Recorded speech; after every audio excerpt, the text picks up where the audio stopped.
Okay, we can start.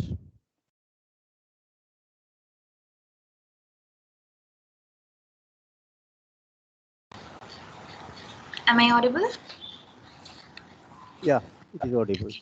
Thank you, sir.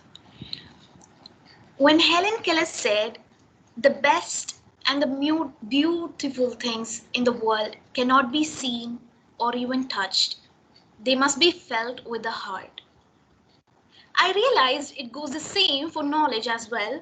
When taught by the right person in the right way, it stays in your heart no matter what. Welcome and a warm greetings to one and all present. My name is Aisha Rafiq of the first year geology, and it's my honor to host the last day of Environ 2021 International Online Lecture Series conducted by Sahadia College of Advanced Studies in association with Internal Quality Assurance Cell. The whole 4 days of Environ 2021 has awakened ourselves to new insights of geology. And the fifth is nothing less but a little more than the other days. I'm very glad to welcome our keynote speaker, Dr. Radish Ramachandran, a principal scientist at Satellite Application Center, ISRO, Ahmedabad. Welcome, sir. We all know that geology and civil engineering go hand in hand. At some point, civil engineering will become impossible without a geological support, which leads to various fields of study like engineering geology. Well, I invite Dr. Alvin Verghese of Department of Civil Engineering at Jyoti Engineering College of Cheruturthi, Thrissur, who pursued a PhD in the area of fire resistance of fiber reinforced concrete from KITS Coimbatore. I cordially invite you, sir, to felicitate the event. Thank you. Okay, I can start. Is it audible? Yeah, you can continue. Yes, sir. Okay, respected resource person, Dr. Radish a warm good morning to one and all. It's my privilege to express good wishes here in this lecture series that's Envion 2021 on its ending day. I wish all the best for the participants of the international. Today's lecture series will helpful for all of you in fostering talents, promoting goodwill, and also acquiring in-depth knowledge about the application of remote sensing in coastal process studies. I am happy to be here to introduce Dr. Radish Ramachandran, who is having BSc degree in physics from Kerala University, MSc degree in oceanography from Cochin University of Science and Technology. He worked as junior research fellow at NIO Goa, and then he was appointed as scientist in Space Applications Center ISRO Ahmedabad. He is currently working as principal scientist with Space Applications Center ISRO Ahmedabad. His main research area is use of satellite remote sensing in mapping, monitoring, and modeling coastal zone process, and he has developed various techniques in utilizing satellite-derived parameters in the simulation of coastal sediment transport. His work has led to 30 journal publications, 5 books, more than 50 conference papers. May this lecture help you to open a wide area of knowledge and better understanding of the topic. Let me conclude my wishing that each one of you will carry back from here with a bundle of knowledge. Thank you. Thank you a lot.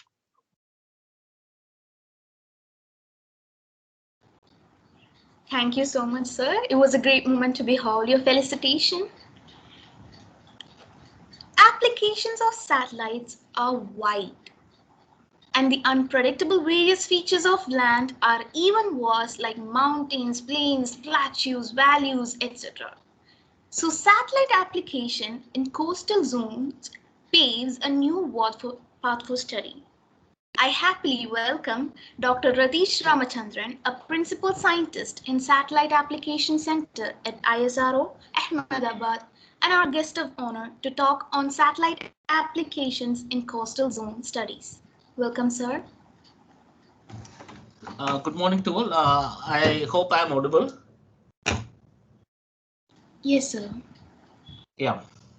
There is a small correction. So my name is in fact Ritesh Ramakrishnan. In fact, not Ramachandran. That's okay. Okay, sir.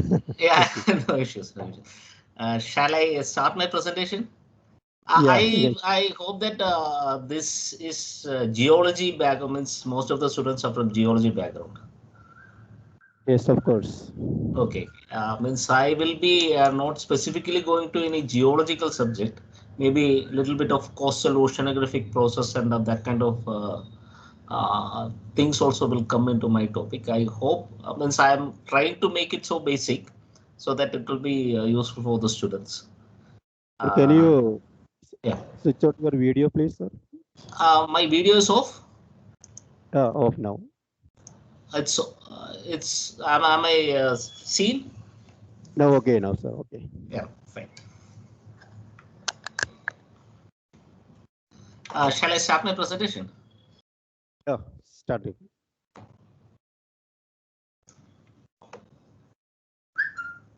I hope the slides can be seen. Yes. Yeah, and I will try to finish this presentation for 1 hour. I will possibly try to explain those things which I was intended to do.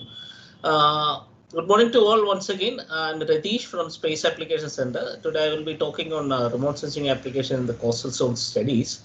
Uh, Basically, what is coast? Coast is in fact the region, a zone in the ocean part where the land has influence, and in the land part where the coast has well, the ocean has influence. So there is a no perfect demarcation for coastal zone settings. It can vary from various coastal process settings, like in tidal mudflat or in higher tidal regions where you go, it can extend to about 40, 50, or even 100 kilometers from the shoreline.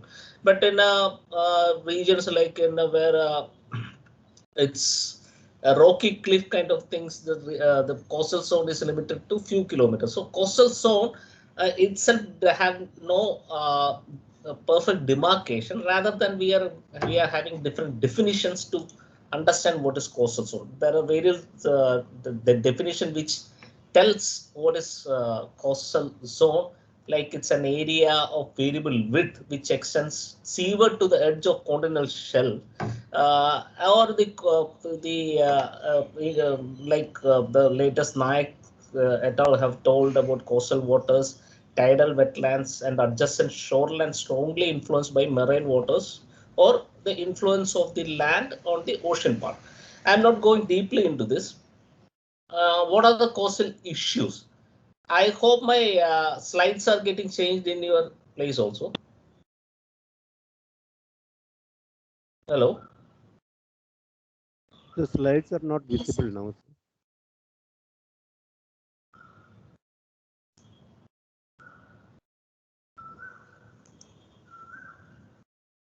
I think that Media Lab can have the control over the slides now. Slides are not visible. Not yet, sir. Just wait.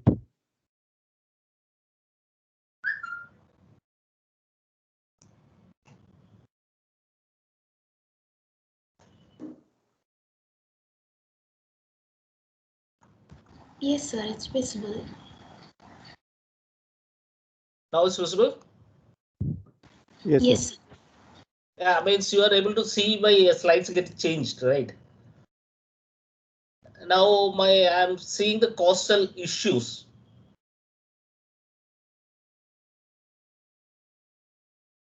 The changing cannot be visible now. Now I have put coast issues in my place. It's not visible for you.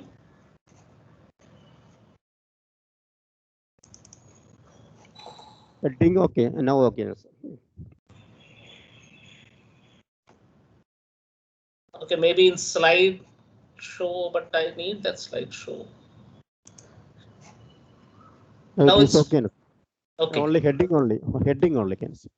Yeah, I have put only heading. Now the change in slide is visible, right? I hope. Yeah. Yeah.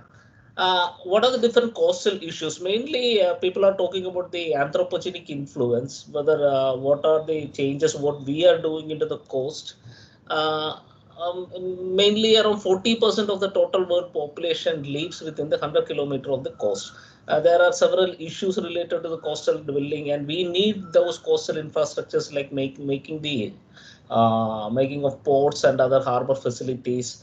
But there are certain other issues like coastal natural hazards, coastal erosion, cyclones, floods, tsunamis, and even the anticipated sea level rise. This also is subjected to make the coastal issues so serious in the coming future.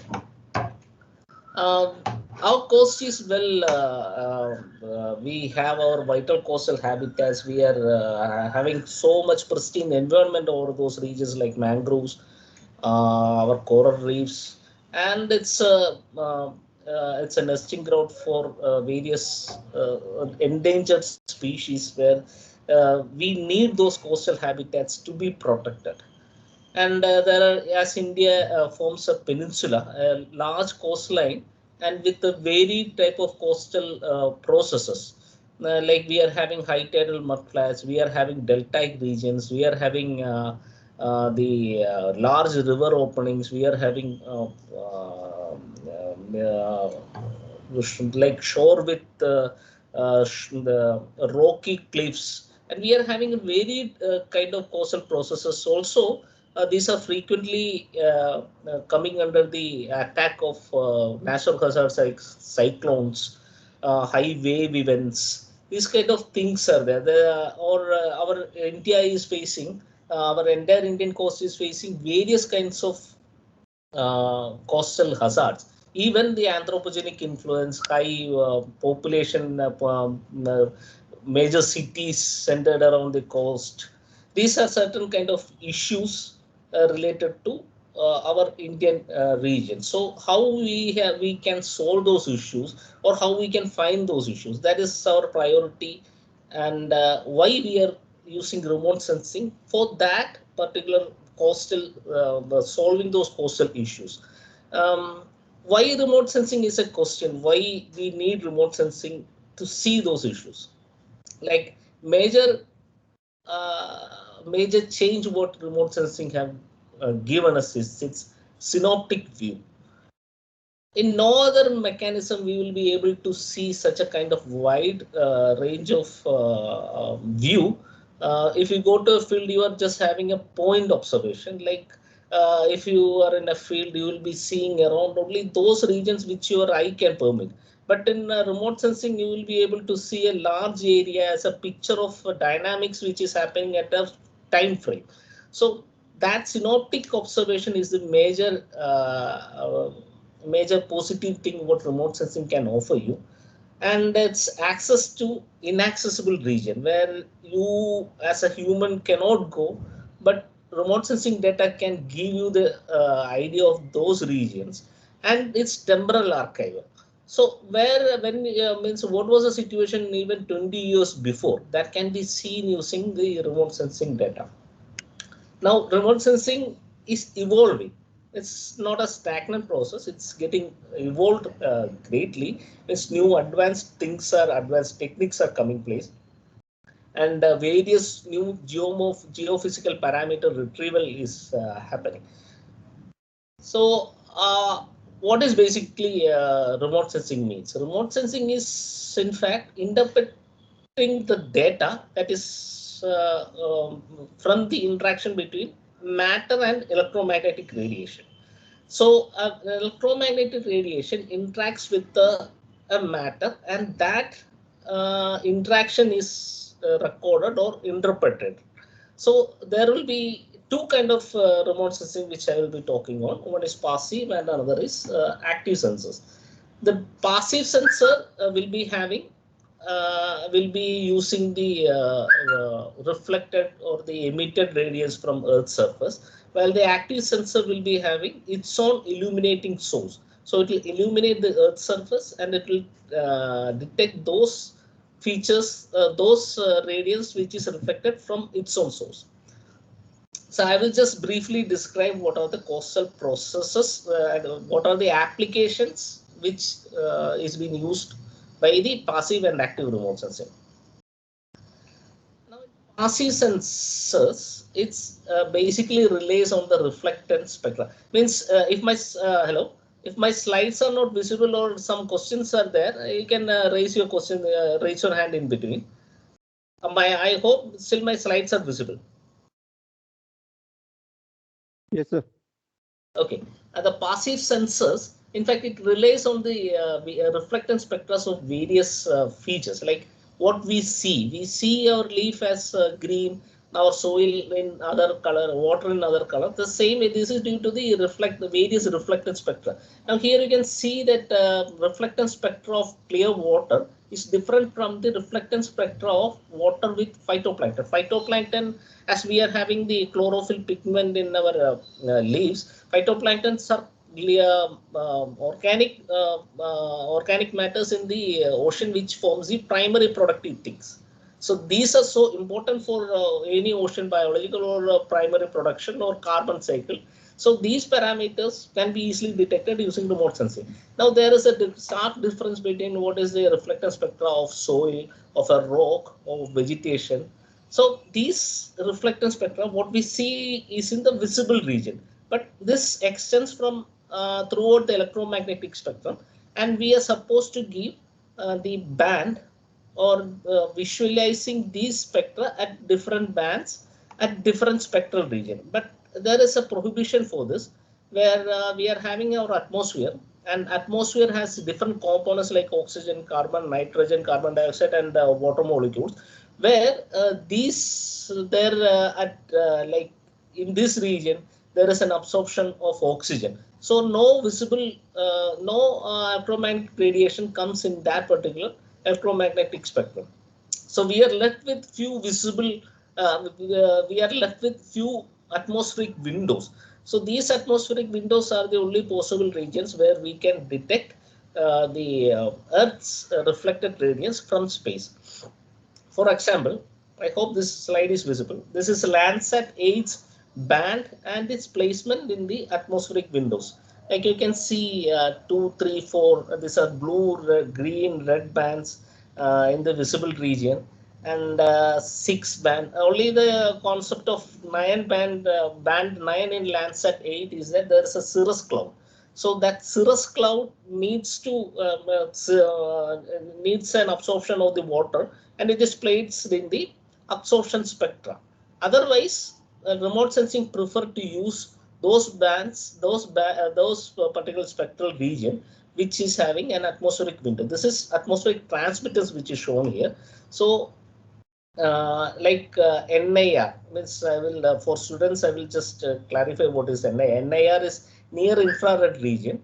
SWIR is the short wave infrared region, and the TIR is thermal infrared region. VAS is the visible region. So in my presentation, I will be using those short terms like NIR, SWIR, and TIR. Now, as we have seen that there are specific bands. In that band, the reflected radiance is observed. Like this is an AWIPS image of our Kollam district. This is Shastankota Lake, and in green band how the lake sees, and red band how the lake is visible, NIR and SWIR bands. Now in green band you can see that this particular Shastankota Lake is having high brightness than this is the part of Ashtamudi Lake. You can see that in green band it is more reflected, means more reflection is there than the SWIR band. So in NIR band, the entire water column is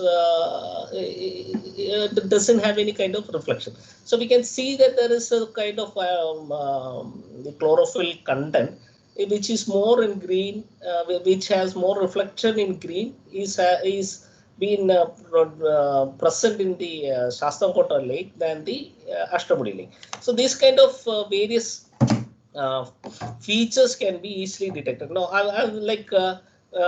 I'm showing here the combination of NIR red and green. this is called false color composite or the FCC images. So basically we make those FCC images from different bands and the data are interpreted. So this is a FCC image. Hello. Yeah, this is an FCC image of LIS4 image of a coral reef in Gulf of Khambat in Gujarat. So here we can see that different coastal features can be identified. So based on these different features, we will start our applications. What are the different applications like coastal zone inventory? So basically when we do this, we interpret it visually or digitally, or we can use any hybrid measurements, hybrid methods for the interpretation. Visual interpretation is basically done using interpretation keys, while as in digital interpretation, there are different techniques like supervised and unsupervised deep learning algorithms are there. So I will just brief a few things about the interpretation key. Interpretation keys are basically termed with the tone or the color, texture of the region, the shape, size, and location and associations also. Like, what is this region? This is intertidal mudflat. So we should know, we should have a knowledge of the region that there is a possibility of intertidal mudflat to be at that place. And already it has been described that in the satellite images, this will be this kind of Persian green, brown, gray. These are the possible colors of that region, and the texture also will be described. So based on this interpretation key, we can identify what is this region. This is high tidal mudflat. If there is another feature like high tidal mudflat with the salt encrustation, you can see the field photograph of also there. So what will be the tone and color of that? Already it is predefined, and from those knowledge we will be able to identify what the feature is. And another major thing is the HTL detection. HTL is nothing the short line which is defined in the CRSet notification. So HTL is defined, means again we should know what kind of beach or what kind of coastal region it is. If it is a rocky coast, it will be the HTL follows along the shoreline. And if it is like our beaches where we are having a large beach and with permanent vegetation line, we take the permanent vegetation line as the HTL. The application I shall come in later stage. Now this way we used to see the satellite and interpret the things. And based on this, like if we are having a satellite image, we interpret those features and make it into coastal land use land cover maps. This land use land cover map is having the high tide line, which forms the basis of the CRSet mapping. So our one of the important application in satellite image is the preparation of the coastal land use map and its CRSet applications, primarily which were not possible in a large scale using the in situ observations or other things. Now we will come into remote sensing indices, which is basically a digital classification system. You might be knowing, some of you might be knowing what is NDVI, NDWA. NDVA is normal difference vegetation index.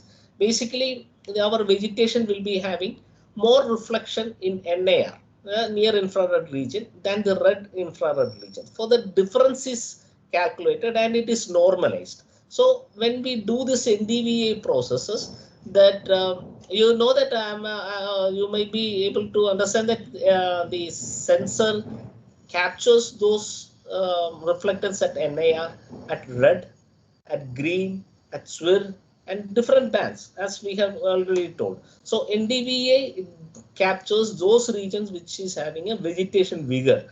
NDWA is normalized difference water index. So based on that, if we do those calculations, this will enhance the regions of where water is present. NDPA is pond index, pond. So wherever there is an algal growth over the region, that region will be enhanced with the NDPA.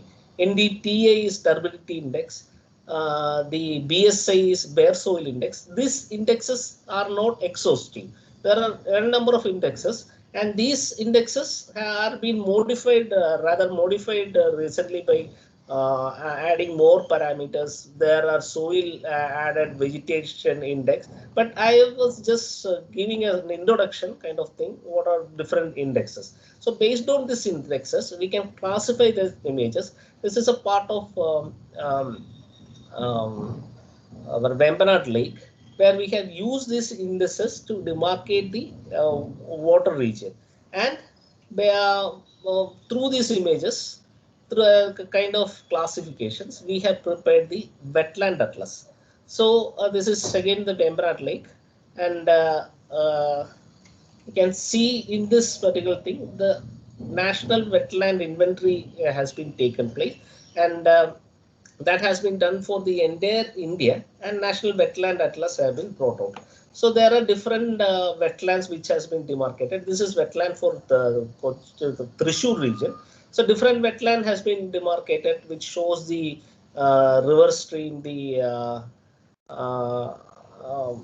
reservoirs, the waterlogged regions. These kind of different classes has been demarcated. Same way we are having the application of satellite in identify or classifying the different mangrove communities, coral reef ecomorphological zones. You must see the scale. Like before, I have shown that the scale of the national wetland inventory was 1:50,000. Now it means that 1 unit of the map is 50,000 unit in the land region. So mangrove community zonation was carried out using list 4 images. So we were able to do up to 1:25,000 scale. Now the scale have increased. Like same way, the coral reef ecomorphological zone also has been done in 1:25,000 scale. The another major application of the passive remote sensing in the coastal region is ocean color monitoring. So basically our oceans are not just blue. They are having different colors. Basically, they are having the influence of phytoplanktons, inorganic particle components, sea dome, the suspended sediment concentration, which makes our ocean so colorful. Like this is a case one water. This is mainly the open ocean water where it is more clear, and the only component of color will be phytoplankton. While case 2 waters, which is mostly near the coastal region or the river discharge points, where the waters are mainly composed of the dissolved organic matter, suspended sediment, heterogeneous particle, even pollutants also will be there. The basic technique behind the ocean remote sensing is that the sun's radiation enters the water column. When it enters the water column, it interacts with different components of the water column, like phytoplankton absorb the radiation, and if suspended sediment concentration are there, it scatters the radiation. These interacted radiance leave the water column as water leaving radiance, this LW. There are other components from the atmosphere and the surface of the water also, which reaches the satellite image. So basically what we do is that there is an atmospheric correction algorithms through which we remove those parts of atmospheric components, and we use some biooptical algorithm to estimate various parameters. Ocean color monitor, or OCM, is our Indian satellite, which has been which is in OceanSat 2 satellite. Which is basically used for monitoring the ocean color, through which we are producing, or we are retrieving the chlorophyll concentration, the sea dome concentration. Sea dome is color dissolved organic matter, and suspended sediment concentration. As a geologist of the coastal teams, I am mostly interested in the suspended sediment concentration. This is part of Gulf of Kutch, where you can see large sediment concentrations are there in Gulf of Kutch and Gulf of Kambat region. And you can see that along the coastal region, still there is a band of high concentration of suspended sediment. These are called case 2 waters. And whereas where the sediment concentrations components are less, they are called as case 1 waters, which I have shown in my previous slides. Now the sediment concentrations its influence in the river discharge, like Krishna and Godavari. where the river river outflow is influenced by the ambient ocean currents, how it flows after reaching the ocean currents also can be clearly seen using a satellite image. Rather, it will be very difficult, or you won't be able to understand what is the process if you are going for any other measurements like in situ or something. Now, in passive, these are the few of the applications. Like in passive remote sensors, for passive sensors, we will be having different resolutions. One is spatial resolution. So, spatial resolution of a satellite is that how you can differentiate between an adjacent matter in space. So if you go for higher spatial resolution, you will be able to see more clearly and particular image. So you will be able to differentiate one particular matter with the adjacent matter.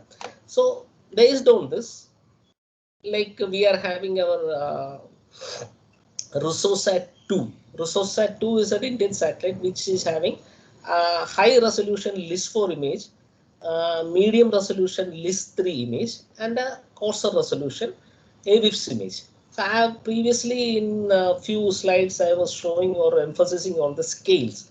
Now using AWIFS image, we will be able to do a maximum of 1:100,000 scale. So will be a large scale map if it is to be produced, or 1:1000 scale, we can use LIS4. So resolution matters when we prepare those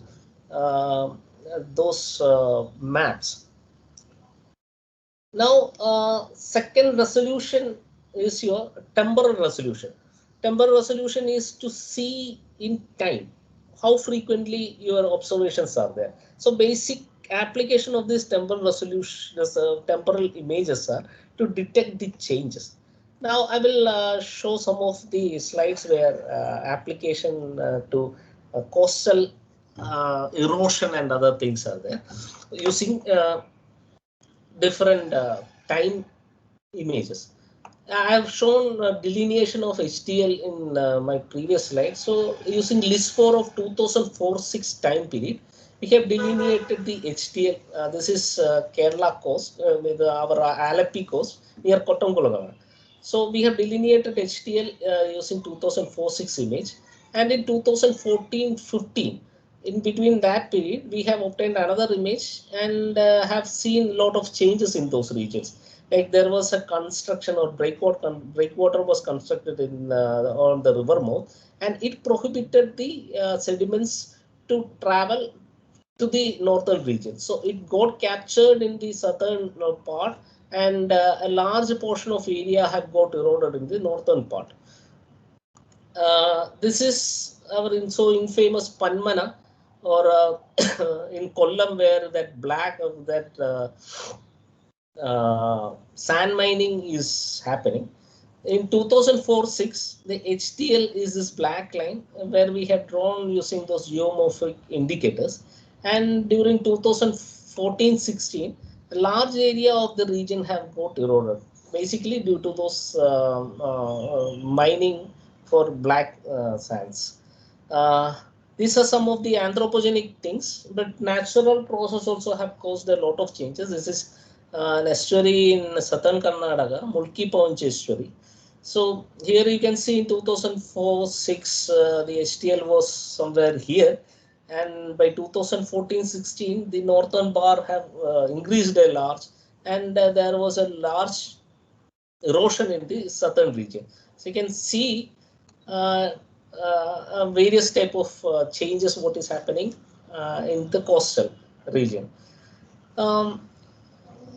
As there were inventories of mangroves, we have attempted a change identification in the northern Andaman Island. What are the changes happening in the mangrove forest? In 2004, you can see this particular patch of red. This is the mangrove region where it distinguished from the red region of the other land vegetation. So this particular patch of pure kind of smooth red is mangrove region. In 2004, there was a flourishing mangrove region over this particular tidal mudflat. But in 2010, the entire mangrove patch have got disappeared.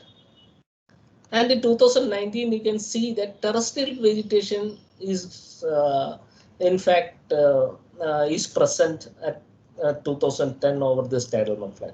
So we investigated, like using the temporal satellite images, we were able to find that after 2006 March, there was a drastic reduction in the mangrove of the northern Andaman Islands.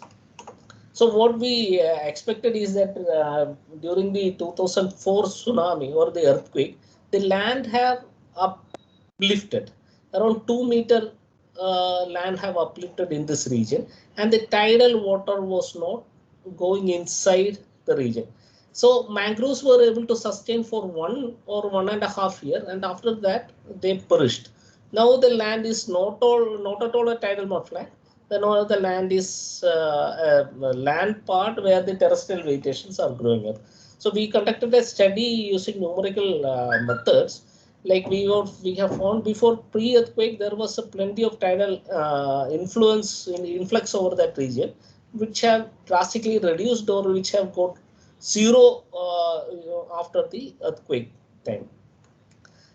This is the total.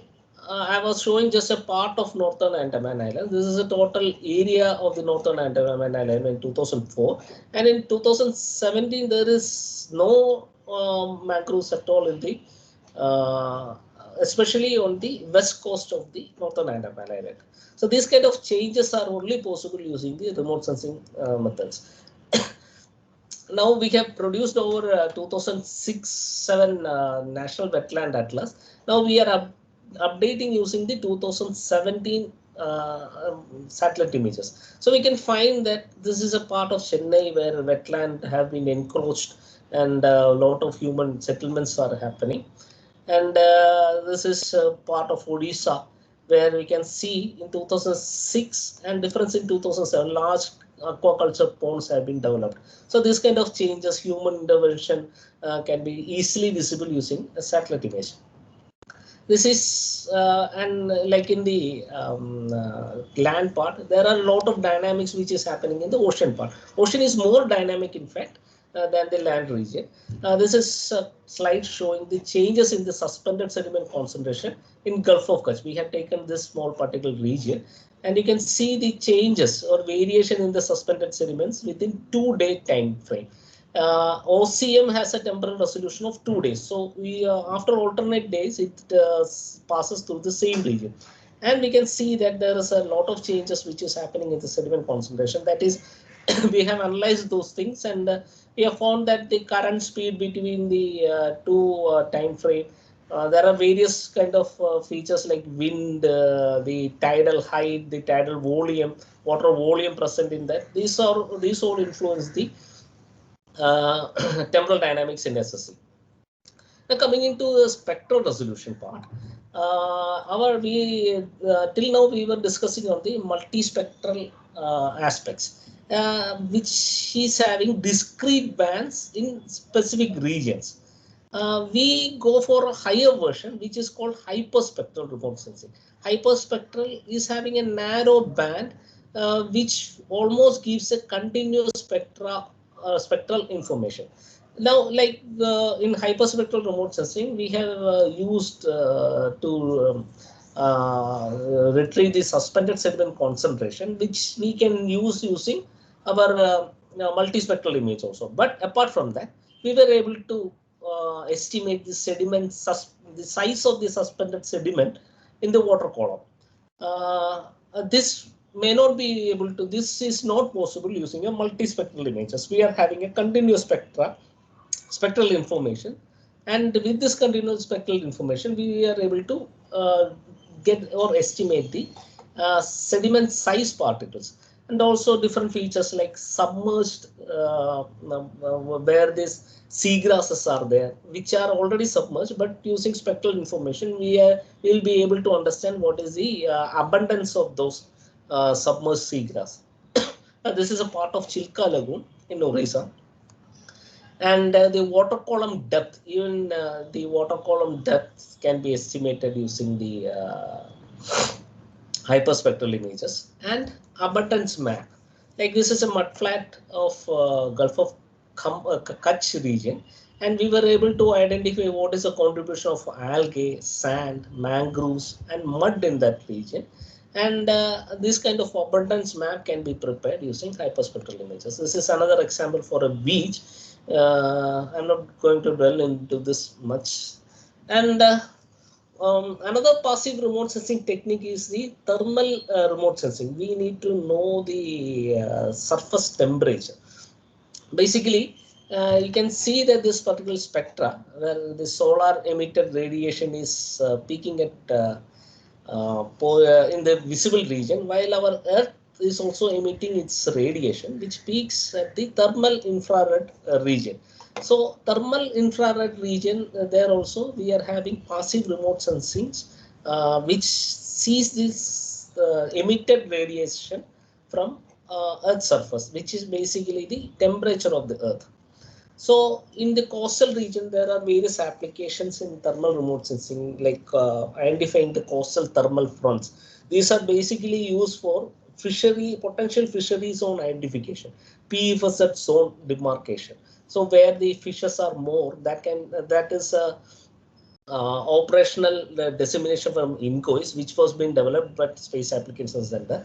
If you go to that particular region, the possibility of finding fish is more. That is potential fishery zone identification. This has a component from the coastal thermal fronts. And submarine groundwater discharge is also possible to be detected using the thermal images. Coastal pollution is another thing, and river and estuarine dynamics is something which can be understood from thermal remote sensing. I'll just show a slide on our study in the Kalpakkam area, where our nuclear power plant is there. So there are the effluent waters or the coolant waters which are discharged from the nuclear power plant is discharged into the coastal region. So how it varies or how much difference temperature gives or in what direction it drifts. So these kind of things can be easily understood using a thermal remote sensing. There are other many passive remote sensing also, but I'm not going into that because time limit is also there. Like microwave remote sensing is there. Microwave there are microwave passive remote sensing is also there. Hello.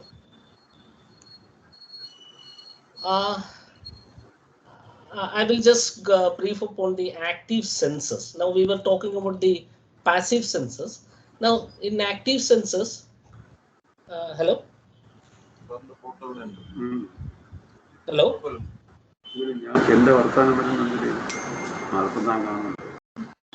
Hello. Is there an issue? Hello, sir. Vikramji, sir, please. Hello. Yeah, it is. Vikramji, sir, please. Video off. എൻ്റെ slides മാറുന്നൊക്കെ കാണുമല്ലോ അല്ലേ? Yeah, slides can be seen. Yeah, no problem. Okay, my audio was also clear. Yeah, it's okay. No, clear now. Everything clear. You can continue. Okay. If any issues there, you just ask me in between. No issue. Okay. Now I will just brief upon the active sensors. Active sensors are basically those sensors which have its own illumination capacity. It gives the radiation to the Earth's surface, and it receives those informations which interacts with the matter. Altimeter and synthetic aperture radar is the basic type of two active sensors, which I will be just briefly explaining. Altimeter is a satellite or an instrument which looks down on the Earth's surface, which transmit the radiation in a nadir phase. So it nadir means it looks perpendicularly down to the Earth's surface. So it releases the radiation perpendicular to the Earth, and it receives back. So the time delay from the time delay of the measurements, you can easily see the distance traveled by the radiation. Now, synthetic aperture radar is a side-looking antenna which sends its signal in sideways and gets the reflected images. And it has a property for synthesizing the images, which is quite a bit complicated image, but I will just try to briefly explain. Now, an object can be seen in the synthetic aperture radar at different direction. Means if it is in the if it is starting from A, it starts if the system sees at the far end, and at D it sees as the tail end. So there are different possibilities of seeing an object at different angles, and this is being synthesized in the image processing technique, and a small resolution is possible. This is just the image processing technique and the technique of synthetic aperture radar. Now I will come into the applications of the synthetic aperture radar. Synthetic aperture radar is in fact all-weather satellite. It can penetrate through the cloud, and it is a day-night satellite because it has its own illumination technique. So there is no requirement of the solar radiation. There are different applications like oil spill, the detection of bathymetry, coastal waves, and also remote resource mapping. Before going into that part, we need to understand how the SAR interact with the coastal waters. We know that specular reflection, any reflection for any light coming into an transmitting object, so a part of it energy goes refracted and part is being reflected specularly. So in our case, the microwave have a for water, microwave refractive index at water is too high, so that this refracted part is missing, and only we will be having the reflected portion. And I'm showing this for a smooth surface. If the surface is smooth, the reflection will be specular and it will go to the other direction. But oceans are basically not smooth. It is having larger wave spectrum. Like we are having the gravity waves which we see in the beaches. We are having tidal waves. We are having other so many waves are there. Like when a SAR sends its signal on a smooth surface, it gets reflected back. But when the surface is rough, a part of the reflected reflected radiation come back to the satellite. These are called backscatter. Satellite see or this SAR images sense those backscatter components. When it is more rough, the reflected or specularly reflected part diminishes, and you will be having more of the backscattered processes. So what in ocean makes the backscatter is basically due to the Bragg's resonance. And this Bragg resonance can be, you know that the slit experiment and Bragg resonance is not much to be explained. But our microwave, this SAR images have a resonance in a particular wavelength, which comes like 30 centimeters, 6 centimeter, and 3 centimeter. These are basically the capillary or ripple waves present in the atmosphere, present in the ocean surface. These are basically, if we look carefully in an ocean wave, over the gravity waves which we generally see on the beaches, there will be small particles or ripples. Ripples are usually can be seen in a river or in a pond where small ripple kind of waves forms. So these waves are generally generally causes the backscatter in the SAR images. Radar in fact interact with small scale waves, but it images the large scale or the gravity waves. This cannot be taught in a matter of time, because there are many other things like hydrodynamic modulation, tilt modulation, velocity bunching. These kind of phenomena are there, but basically you can see that this striations or the dark and white bands which are seen in SAR images are gravity waves, but they interact with the ripples waves. So this particular bright patch is the crest of an ocean wave, and this dark patch is the trough of an ocean wave.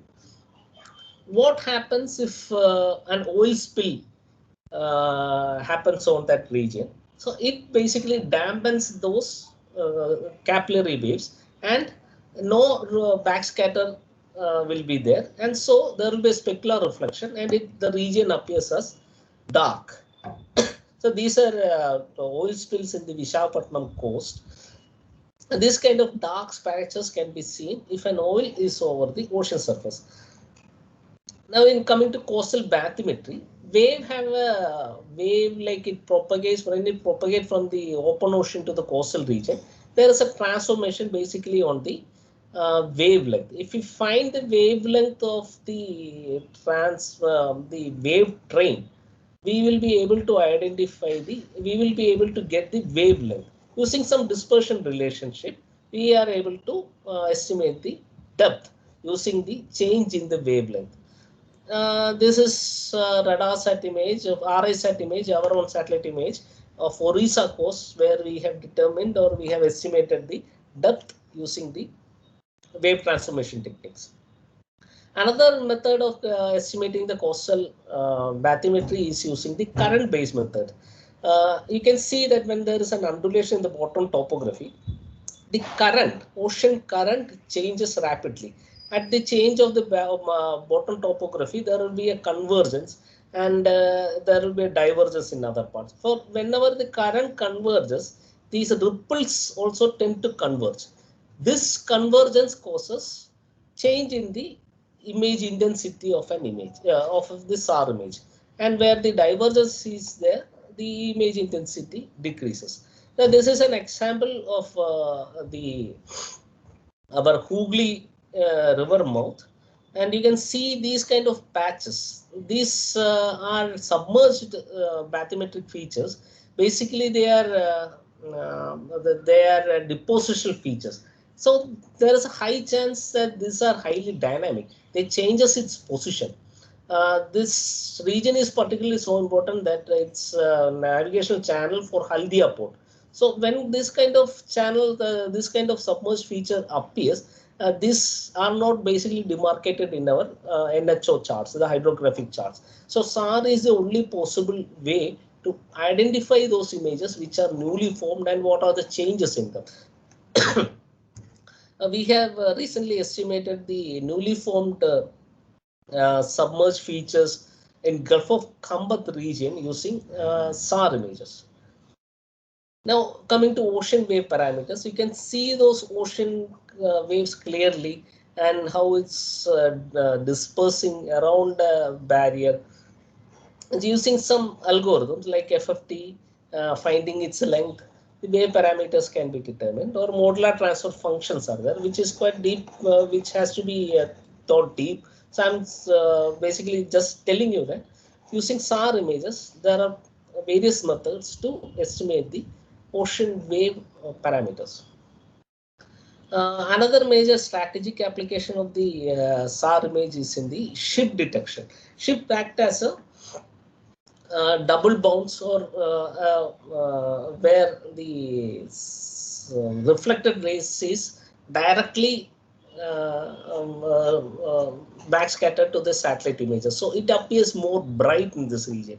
So basically, you can identify the ship, its velocity using the wave wake parameters. Wave wake are the waves which are produced by a moving ship, and from that wave wake parameters, even the velocity of the ship can be estimated.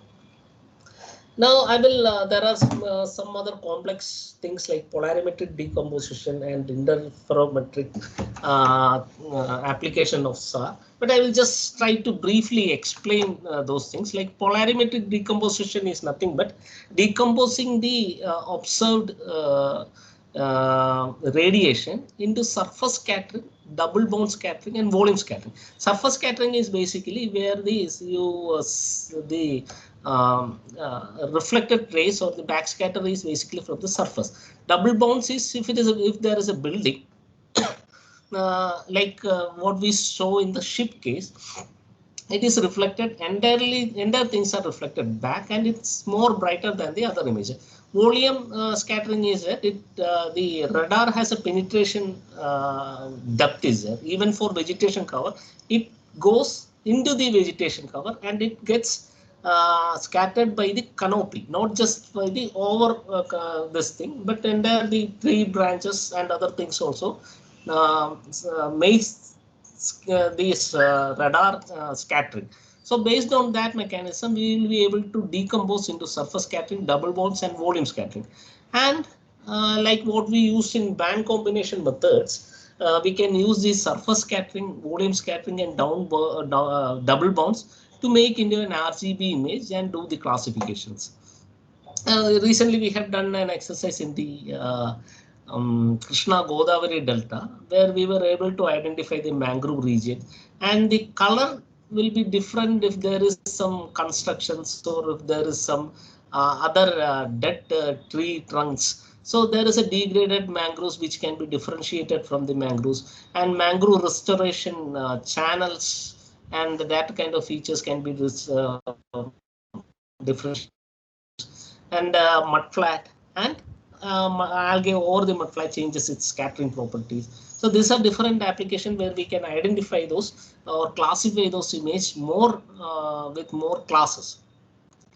I will just briefly touch upon the INSAR techniques in the coastal application. INSAR basically, our SAR also apart from the intensity and the time delay, SAR senses the phase of the backscattered radiation. So if there in one particular time frame, this is a phase, and if there is a deformation in the land, basically this is used for the earthquake studies. But in coastal region also, this coastal subsidence kind of studies also can be carried out. If there is a change in the height of the place, then there will be an associated difference in the phase or phase shift will be there.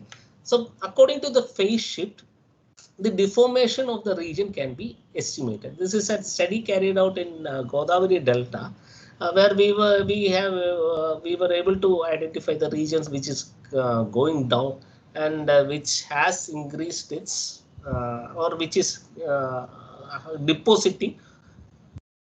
Okay, now we will come to altimeter. This is another technique or another active remote sensing platform. I'll just briefly again tell that this sends the radiation vertically down and receives it the reflected radiation. So from the time delay, the length can be at the time from the time delay, the distance can be calculated. So the major application of altimeter, which is pertaining to the coastal region, is in estimating the sea level rise. Sea level rise is not directly an ocean part, but the implication of the sea level rise is definitely going to happen for the ocean region. So from 1993, from the first altimeter launched till date, there has been a steady increase in sea level as observed from the altimeter.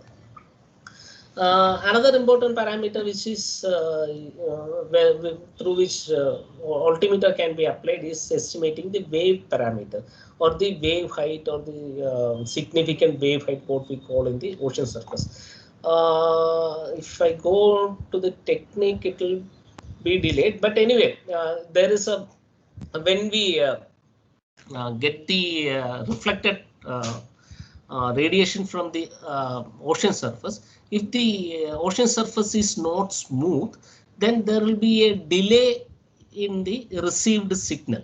This is received signal. Your x-axis is time and your y-axis is the received power. So there will be a delay in the received signal. You can see in the next slide that when the sea surface height or significant wave height is low, there will be a sudden peak in the received signal, while if the sea surface significant wave height is high, it tends to have a slope. So basically, based on this particular method, the sea significant wave height is estimated using a modular transfer function. Using these satellite applications, we have various national level projects has been carried out, like shoreline change atlas, which was being used means where the satellite images of 2004-6 and 2014-16 has been used to prepare the shoreline change atlas of the entire Indian coast. There are another applications like coastal vulnerability indexing, which classifies the coastal regions which are more vulnerable to an expected sea level. This kind of studies have brought out, or which shows that this particular region like Kakinada or this region will be having more vulnerability or more risk if a sea level is going to happen. And if sea level is going to happen, what will be the extent of the inundation? That also are been studied using the satellite images, where we use high resolution DEM.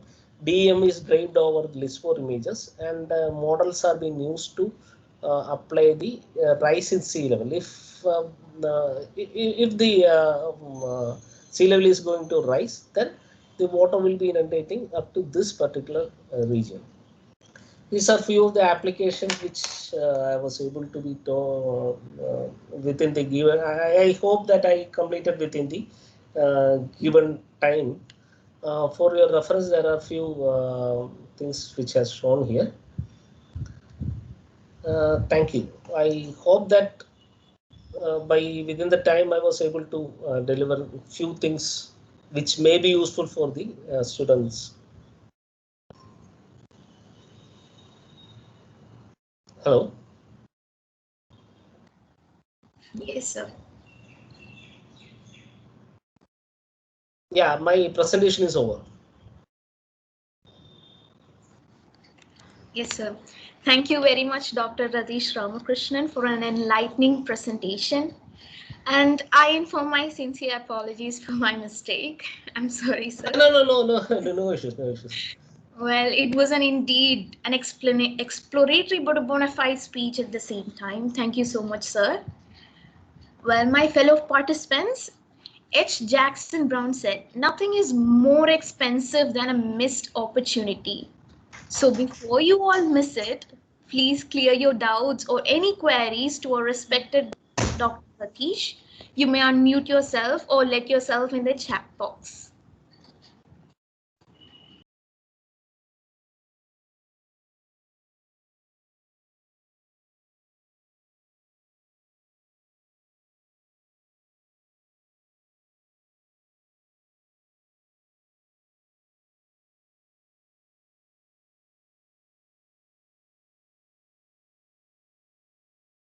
Students, please.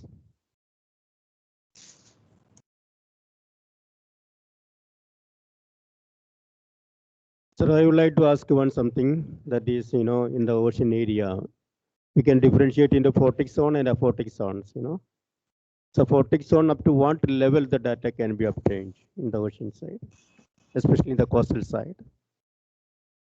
From remote sensing technique, actually there is something called the light penetration depth, or we call it as a KD depth.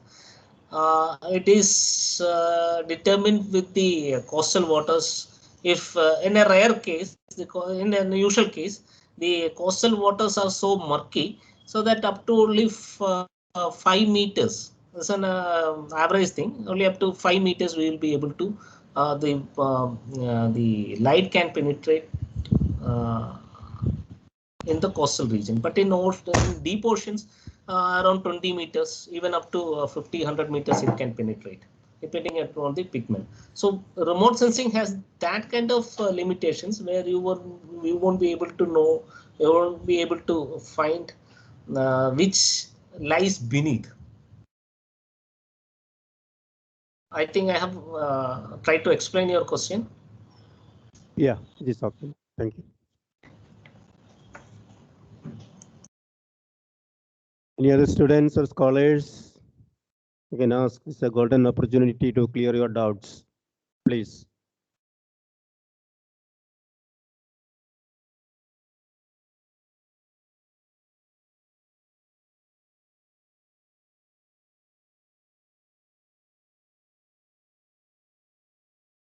Aisha?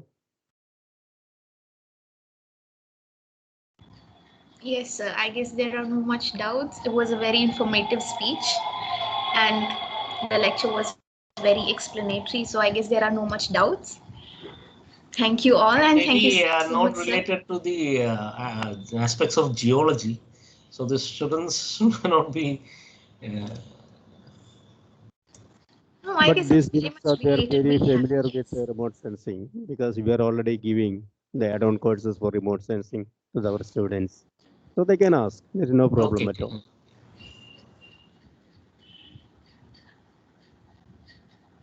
Anybody not? Then I shall proceed next. Okay. Thank you, sir. I might want you all to know that the feedback form is accessible in the chat box. So if you please fill them up, you will be rewarded with your Environ 2021 certificates. Environ 2021 has brought a pool of knowledge right to you. And I'm glad that each one of us had the opportunity to learn, understand, and grow new thoughts and wild imaginations in the world of geology. It is time I request Dr. KP Trivikramji, Amritsar Professor of Kerala University, an eminent geologist who worked in Moscow and HOD of Marine Science of National Center for Earth Science. Well, Dr. KP Trivikramji is a dynamic scientist even at his age. He is also a coordinator at Environmental Management Studies, Trivandrum. More interestingly, he is also our visiting professor at Kerala and Tamil Nadu University. It is time I request Dr. Trivikramji a gem indeed for the concluding session of Environ 2021.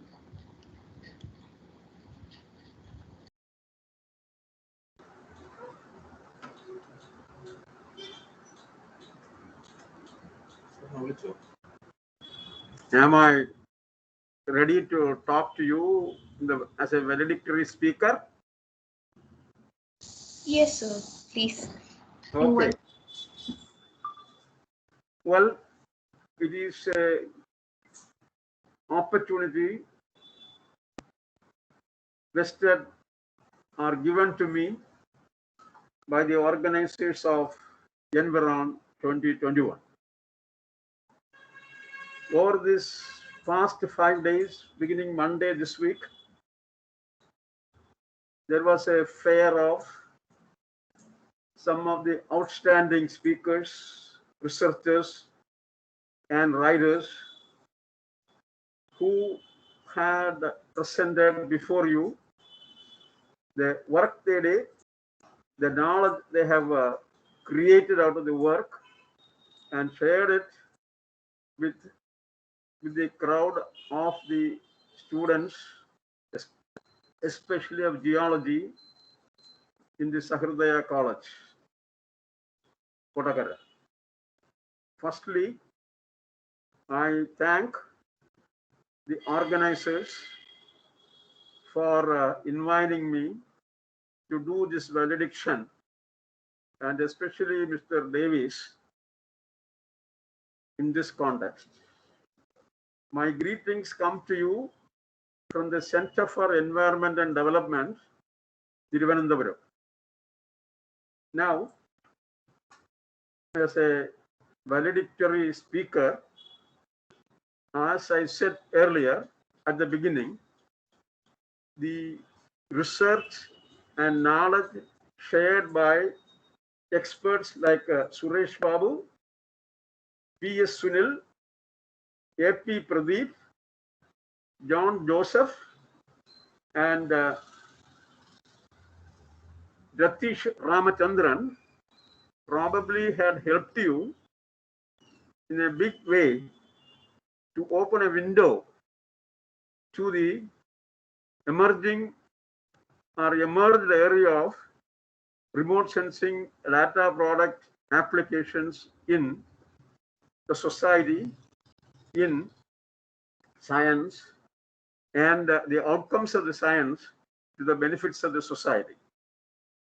I myself and my friends spread across the Department of Geology in the University of Kerala, we had been working on the application of synthetic aperture radar data in monitoring the instability of the slope in the Western Ghats, the coastal erosion phenomenon, especially in the district of Alappuzha, and also how the 2018 flood impaired or not impaired the Cochin International Airport runway, etc.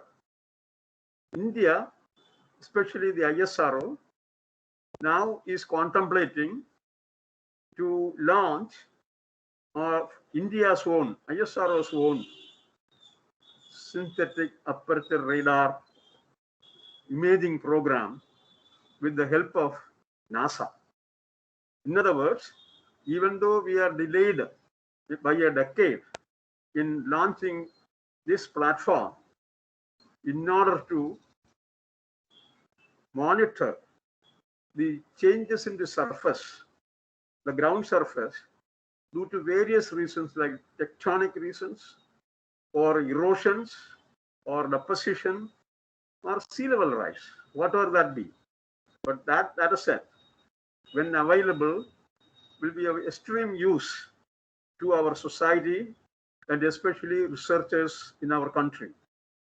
In this context, I will briefly go over to the history of, beginning of, and the maturing of the remote sensing program globally. You know, unfortunately or fortunately, for some reason, Americans they are the pioneers. For example, there was a program called Gemini, which is a spacecraft. This Gemini spacecraft had imaged with a handheld camera the various parts of the continental Earth, including our world famous deltas, starting from the Amazon Delta, the Niger Delta, the Nile Delta, the Sundarbans Delta, and the Orinoco Delta. These images, you know, immediate user outside of the NASA or Jet Propulsion Laboratory or the Geological Survey of the United States. And there was a paper that appeared on the application of remotely sensed images of these deltas, world famous deltas of the world, and that appeared in 1966 in a journal called Sedimentology. Then came our what is called the Apollo program. In other words, as a prelude to what I say ahead, I will say all these imaging systems are low orbit imaging systems. By low orbit, it means under 2,000 kilometers from Earth's surface. They are called low orbit, whatever satellite or imaging system or whatever you call, that works within that region, not beyond. However, our geostationary satellites, through which our communication, television, and so on and so forth happens to India through the INSAT series, that is a very outside of low orbit. Then our GPS system called NAVIC, India's own GPS, which is monitoring are available or valid for 1,600 or 1,600 kilometers in all directions from the borders of India. That is also an example of a high orbit system. The advantage, what is the low orbit system? What is the critical thing? Low orbit systems are under what is called 1/3 of the radius of the Earth. All the low orbit systems and satellites there will be working on in a region of the space which is 2,000 kilometers or under, and which is equivalent of 1/3 of the radius of the Earth. The advantage is, going and catching a satellite through space shuttle or whatever, and repairing it, or remotely from ground, controlling its orbit, or fixing the orbital shifts, etc. are possible. Now, of course, the Apollo program was the first one, first in the entire world where moon landing by humans, astronauts, were made possible. And since then, we have been 1972 June onwards, there is a continuous program, uninterrupted program of imaging the Earth's surface using a satellite series which is called Landsat. The most interesting and attractive part of this program, which is practically 50 years old, is that right from the day one of the program until today, the resolution is 30 meters. Okay, 30 meter is also called 1 arc second. So this program is advantageous for the entire users in the world, because we can monitor any time series change taking place in any part of the terrestrial Earth. I'm not talking about the what's called the sea part of the Earth, and that is another advantage. And then now you would have heard of space shuttles. Space shuttles are reusable vehicles, and these are they were 5 in number. They resemble very much like an aeroplane. And one of the important uses of space shuttle, the Americans have put to is not only catching hold of errant satellites. All of them are operating in the in the low Earth orbit, and fixing if there is a need to fix some errant part or replace a part, etc., and relaunch. One of the most important things the space shuttle program achieved was in the 2000s was the imaging of the Earth's surface using a pair of synthetic aperture radars fitted to the belly and at the end of a boom of 60 meters to image the land area or record the elevation differences, like Mr. Ratish was saying about using SAR in various types of coastal studies. And this data was collected. All the continents do have what is called a sea level, and the sea level datum is 0 meter, or let us assume that it is 0 meter, not exactly. It can be below 0 or it can be above 0 in comparison to some data. That was captured. It was an 11-day or so program, and this satellite space shuttle imaging. One thing you have to keep in mind is it is not a polar orbit that was chosen. It was an equatorial orbit, or the orbits parallel to the equator between the north latitude 60 degree and south latitude 54 degree. And this is now available for the global research community or student community in the form of what is called a DEM, Digital Elevation Model. And the resolution that is available for the international community now is 30 meters. And then what else has happened is, when we outside of all those researchers or students outside of the United States have access only to 30-meter DEM, within the United States they have a 1-meter DEM. In other words, you will have to figure out what is exactly the immediate use that we put the DEM to. Okay. Now, India also has created a DEM, and it is called the CARTO DEM. This CARTO DEM is our own homemade DEM. It is actually a joint venture of SAC, Space Application Center, ISRO, and National Remote Sensing Center. And the only problem with this DEM is, I won't say it is a problem. It is India's own DEM, homemade DEM. Okay. The only problem is this covers only the Indian land area. That's all. Unlike the global land area, terrestrial Earth by the what is called SRTM, Space Shuttle Radar Topography Mission, which is abbreviated as, and the DUM generated out of. Then, there is what's called a Aster G DUM. Aster is actually the spacecraft that was flying this particular equipment package. And this machine, sensors were designed and built by the Ministry of Trade and Economics and Science, whatever, of the government of Japan. They beautifully designed a system and handed it over to the United States and to the NASA. NASA flew it. What is the advantage, or what is the better thing about this DUM? This has got a coverage of 85 north latitude to 85 south latitude. Okay. In other words, the SRTM DUM, when it covered 60 north latitude and 54 south latitude, the Japanese Aster equipment, it worked on an entirely different basis. It is not based on any radar equipment payload. And that is also available.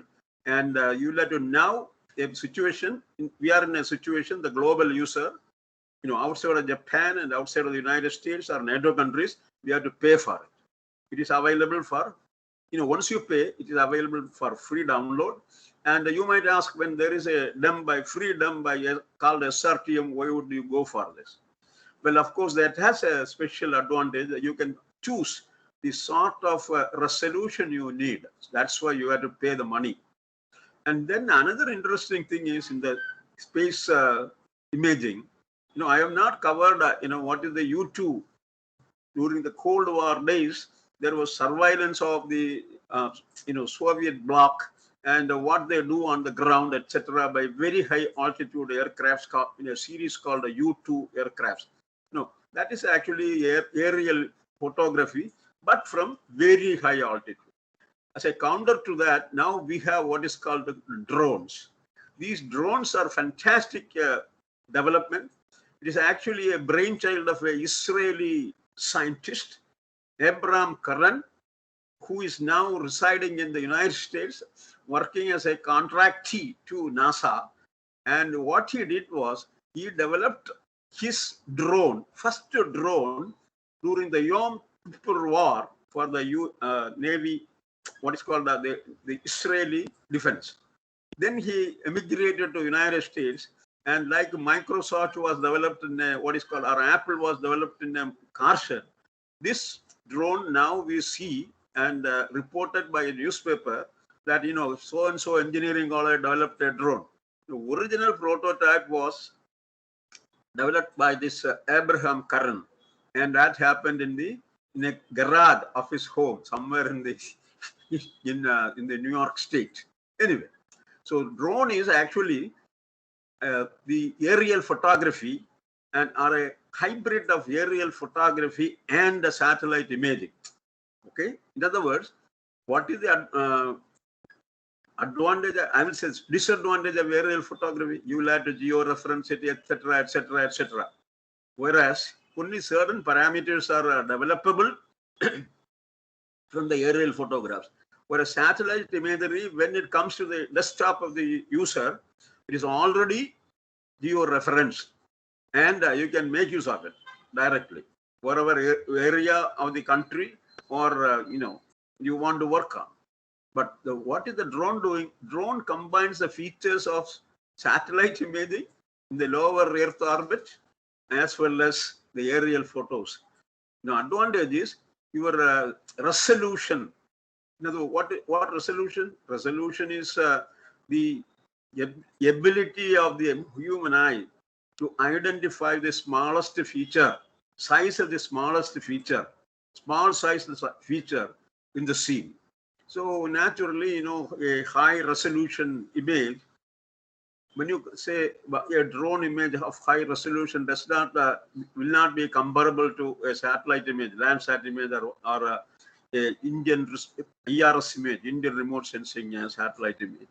So anyway, this is what we did initially. The remote sensing systems, just flew over the Earth's surface at the elevations of 1,000 feet, 1,500 feet, and so on, finally, missiles were used to launch what is called the Gemini spacecraft, and then Apollo was designed. Saturn rocket, it is called. Saturn rocket is what carried Apollo to the moon or lunar orbit and facilitated landing on the moon. And then, what we did, we have the GPS satellites. India has a system is called the NAVIC system I mentioned earlier. And the GPS is an American product. And there was a program by the Russian government that was called the GLONASS, and GLONASS is suspended. European Union is working on their own, GPS system, and China already has one. Unfortunately, whatever Chinese do, it is printed in Chinese language, and most of the world is actually ignorant of the Chinese language, and we don't know what science they are doing, how good they are in science. They're absolutely good, no doubt about it. Then finally, when I come back to the, this valediction, I will say we are in a drone age. We can get better resolution, higher resolution, etc. And you and I can buy a drone, get a license, and make a living. That is the advantage. And the software, GIS software, that is available as a commercial product as well as what is called the free software, both will handle this data, provided you have the what is called extensions related to the analysis or the plugins needed for the analysis. So we have to another important development in the Indian nation in the last 6 months is the proprietary authority of the Survey of India to handle all these products. That has already been lifted by the government of India. The advantage is anybody who has the skill and the technology at hand, and technology meaning trained manpower as well as what is called the equipments and the software, you can map any region of India for a client. There is no need to get a license or a permission from the Survey of India or Ministry of Defense. This is going to be a great booster to the the growth of remote sensing applications in our country in the various aspects of human life, not only the estimating the forest loss or the what is called land use changes or hydrology or whatever. In addition to that, those seasonal happenings of the natural forces putting the lives of people at continuous risk and danger. That is the advantage of using remote sensing these days. I wish you all great luck, and those people who want to know further about remote sensing applications and GIS analysis, you are welcome to the Center for Environment and Development, and we charge a humble fee of 10,000 rupees to train you as a GIS analyst or a GIS technician. And once again, I thank you for your kind attention, and I thank the authorities of the Sahardaya College as well as my friend Mr. Davis. Thank you again. Thank you very much. Thank you so much, sir. Thank you all so much. Beside all your busy schedules, I'm happy all the wonderful people like our respected dignitaries found time to educate us with beautiful topics. Thank you all. Now, before I proceed, I call upon Arul Tejas of third year geology to spill the words of gratitude. Thank you, Aisha. What is happening? Okay. Thank you, Aisha. Mr. Davis, I am free, or I have to sit down and answer questions? Okay, my dear students, if you have any queries or any doubts regarding the remote sensing, is the right person to ask. Students, please, don't afraid. He's a very good friend to us.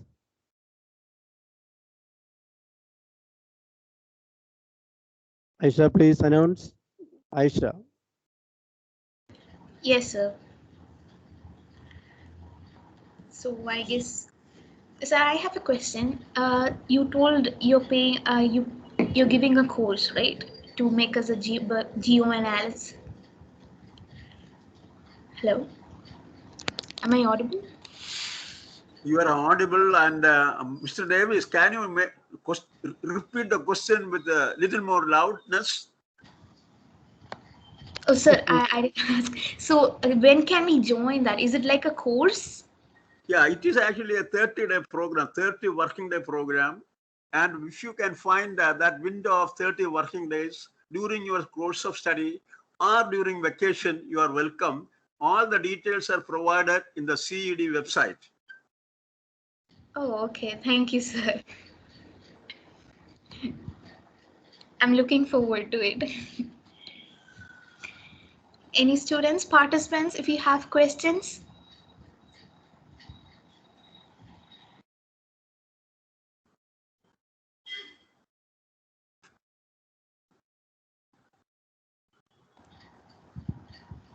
Well, I guess there are no much questions. So thank you, sir. Thank you, sir, for your interest in Welcome. history. Yes, it was a very immense Welcome. pleasure. Indeed, it was a pleasure. Yes. And I will be always available to talk about the remote sensing, coastal processes, or what is called a synthetic aperture radar, INSAR, and persistent interferometric radar, synthetic aperture radar. It's a wonderful technology. You can measure the change in the elevation in terms of millimeters vertically or even horizontally. Our study in Andagar Nadi, it measured how this shoreline shifted in terms of centimeters, because it is possible to estimate the shift in terms of millimeters. And over a certain period of time, or a decadal change, if you are focusing at, can be measured in centimeters. That is the advantage of INSAR.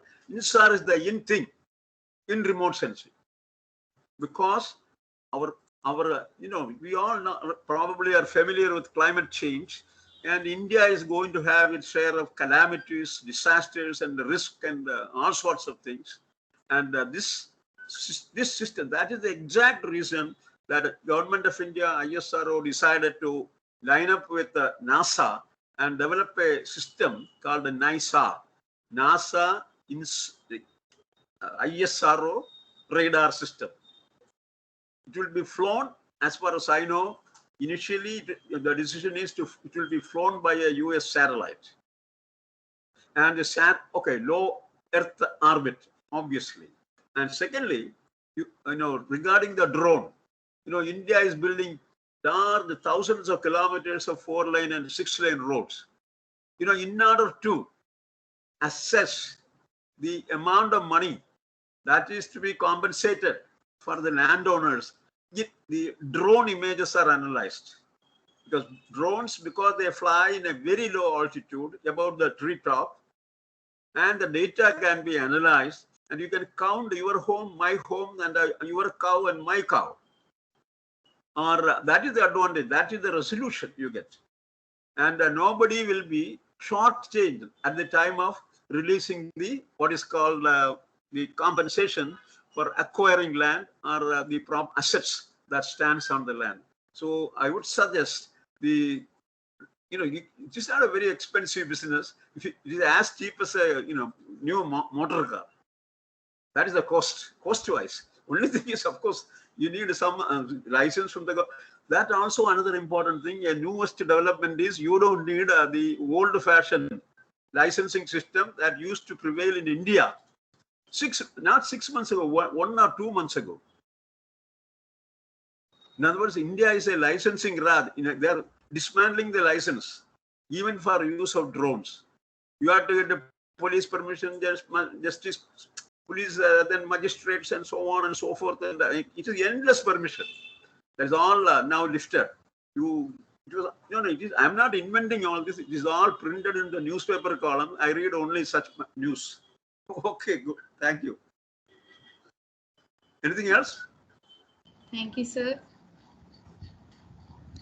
Thank you. I guess there are no much questions. So we can proceed with our I hope we can proceed with Arul Tejas of third year geology for the vote of thanks. Thank you, Aisha. Good morning, everyone. Respected dignitaries present here, faculty members, and dear participants. Myself, Arul Tejas, third year geology student. On behalf of Sahardia College of Advanced Studies and Environ 2021, I would like to show courtesy to our chief guest, Dr. Radish Ramakrishnan, who spared his valuable time for the webinar to help us to explore more about satellite applications that can be used to study the coastal area. Thank you, sir, for interesting and enlightening class. Now I extend my sincere thanks to Dr. Alvin Varghese, Professor, Department of Civil Engineering, Jyotis Engineering College, Thrissur, for sparing his valuable time to facilitate this webinar.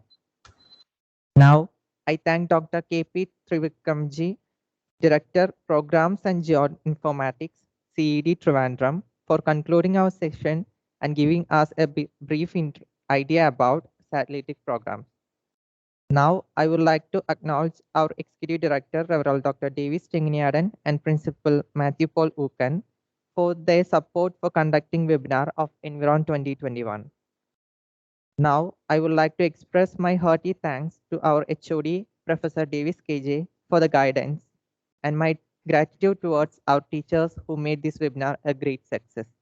Finally, yet importantly, a great appreciation to all participants who chose to be live with us and attend the webinar with an inquiring mind and made it a successful event. Till then, we meet for another wonderful webinar series. Stay safe, stay healthy. Thank you. Thank you all. Thank you all, sir. Vikramji, sir. You are always welcome to our college, to our geology department, and very thankful to you for your giving a wonderful drone. I think you are a great drone to see all around the world. Thank you very much. It was my pleasure to be your host of Environ 2021, 5 days international online lecture series. I thank my beloved Professor Davis KJ for giving me this opportunity to learn and be a part of this educational camp to make a change in this world. I give glory to the Almighty God for making Environ 2021 a resounding success. And it hurts to say, hoping for a better future and the return of Environ 2021, we've got to say goodbye for now. So, goodbye, farewell, bye. Thank you, sir. Thank you, Aisha, for your good presentation. Keep it up. Okay. Thank you, sir.